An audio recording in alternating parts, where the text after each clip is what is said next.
చోటు చేసుకుంది. ఒక అమ్మాయిని మైనర్ బాలికని 9వ తరగతి చదువుతున్న ఒక మైనర్ బాలికని అతి కిరాతకంగా హత్య చేయడం అనేది మనందరం కూడా చూస్తున్నాము. అక్కడ ఆల్రెడీ టీమ్స్ కూడా దాని మీద వేస్తున్నాము. ఎస్పీ గారితో నేను ఇన్ఫర్మేషన్ తెలిసిన వెంటనే ఎస్పీ గారితో నేను మాట్లాడి పొజిషన్ ఏంటని కూడా కనుక్కోవడం జరిగింది.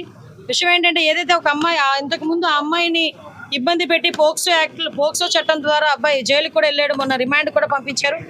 మొన్న రీసెంట్ గా ఒక 15 రోజుల క్రితం అతను జైలు నుంచి బెయిల్ మీద బయటకు వచ్చాడు.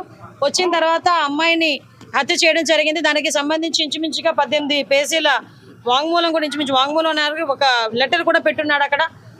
అతనైతే ఇప్పుడు మనకి పరారులో ఉన్నాడు. ఎట్టి పరిస్థితుల్లోని కూడా పోలీస్ డిపార్ట్మెంట్ అంతా కూడా సుమారుగా 8-9 బృందాలు కూడా ఏర్పాటు చేయడం జరిగింది. అన్ని బృందాలు కూడా ఈ రోజు అతనికి పట్టుకోవడానికి ప్రయత్నం కాదు, ఎట్టి పరిస్థితులు పట్టుకొని తీరుతాయి. ఎందుకంటే ఎవరు చట్టం ముందు ఎవరు కూడా తప్పించుకునే పరిస్థితికి లేదు. డెఫినెట్ గా ఎవడైతే హత్య చేశాడో అతన్ని ఇమీడియట్ గా మేము పట్టుకునే ప్రయత్నం కాదు, పట్టుకొని తీరుతాం. డిపార్ట్మెంట్ వాళ్ళకి కూడా చాలా క్లియర్ ఇన్స్ట్రక్షన్స్ వెళ్ళి చంద్రబాబు నాయుడు గారు, లోకేష్ బాబు గారు, పవన్ కళ్యాణ్ గారు కూడా దీని మీద ఆరా తీయడం జరిగింది, నాతో మాట్లాడడం జరిగింది. డెఫినెట్ గా ఎట్టి పరిస్థితుల్లోని నిందితుడు ఎవరైతే ఉన్నాడో అతి తొందరగా వీలైతే ఈ రోజు రేపట్లోనే నిందితుడిని పట్టుకుని అరెస్ట్ చేసే పరిస్థితి కొన్నిసార్లు వెనక పడుతున్నారని చెప్పేసి ఫిర్యాదు చేయడం జరిగింది. అయినా సరే పట్టించుకోలేదు. లేదమ్మా, కంపల్సరీగా నిజంగా అదే కనుక జరిగితే, నిజంగా అమ్మాయి దగ్గర నుంచి కంప్లైంట్ వెళ్ళి ఆ పోలీసులు కనుక పట్టించుకోలేదన్న సంగతి తెలిస్తే డెఫినెట్ గా ఏ పోలీస్ అయితే ఆ పోలీస్ మీద చర్యలు తీసుకుంటాం. అందులో అక్కడెక్కడ కూడా బ్యాక్ స్టెప్ వేసే పరిస్థితి లేదు. కానీ మాకు వచ్చిన ఇన్ఫర్మేషన్ ఏంటంటే అటువంటి పరిస్థితి ఏమీ లేదు. చాలా ఆఫ్ సడన్ వచ్చి అతను హత్య చేసి వెళ్ళాడు అన్నది మాకు వచ్చిన ఇన్ఫర్మేషన్.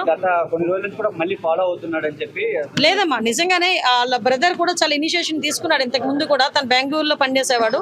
ఇనిషియేషన్ తీసుకుని ఈ అబ్బాయి ఇంచుమించి 26 సంవత్సరాలు, ఆ అమ్మాయిది చూస్తే 13 సంవత్సరాల వయసు. అవతల నిందితుడు ఎవరైతే ఉన్నాడో ఆ అబ్బాయిది కూడా 26-27 సంవత్సరాల వయసు. సో ఈ సిచ్యువేషన్స్ లోనే వాళ్ళ అన్నయ్యకి చాలా సేఫ్ గార్డ్ చేశాడు. కానీ దురదృష్టంతో అమ్మాయిని కాపాడుకోలేకపోయారు. కానీ ఎట్టి పరిస్థితుల్లో నిందితుడిని అయితే డెఫినెట్ గా పట్టుకున్నారు.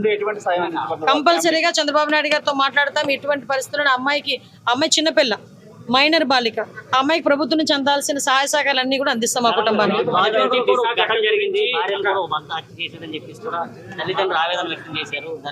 అమ్మ విషయం ఏంటంటే మేము చాలా సందర్భాల్లో చెప్పున్నాము, చాలా సంఘటనలు జరుగుతున్న సందర్భంలో పోలీస్ డిపార్ట్మెంట్ వాళ్ళు కూడా చాలా ఫర్మ్ గా ఉన్నారు. లాస్ట్ టైం మీరు చూసారు, చీరాల సంఘటన జరిగిన తర్వాత సుమారుగా 36 గంటల నిందితులను పట్టుకొని మేము రిమాండ్ కూడా పంపించుకోవడం జరిగింది.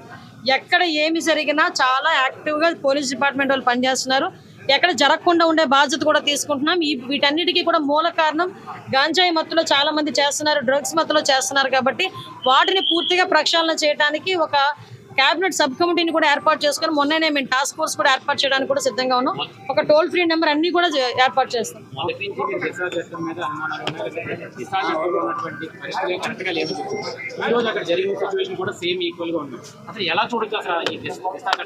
దిశ చట్టమే లేదండి. చట్టం లేని దాని గురించి మీరు మాట్లాడుకోవడం అనవసరం. ఫస్ట్ థింగ్, దిశ చట్టం అనేది లేదు కాబట్టి దిశ చట్టం గురించి మాట్లాడుకోవాల్సిన అవసరం లేదు. ఇప్పుడున్న చట్టాలని బలోపేతం చేసుకుని మనం ఫర్దర్ గా ఎటువంటి ఇబ్బంది లేకుండా చూసుకునే బాధ్యత తీసుకుంటాం. న్యాయ నిపుణుల సలహాలు కూడా మేము తీసుకుంటాం.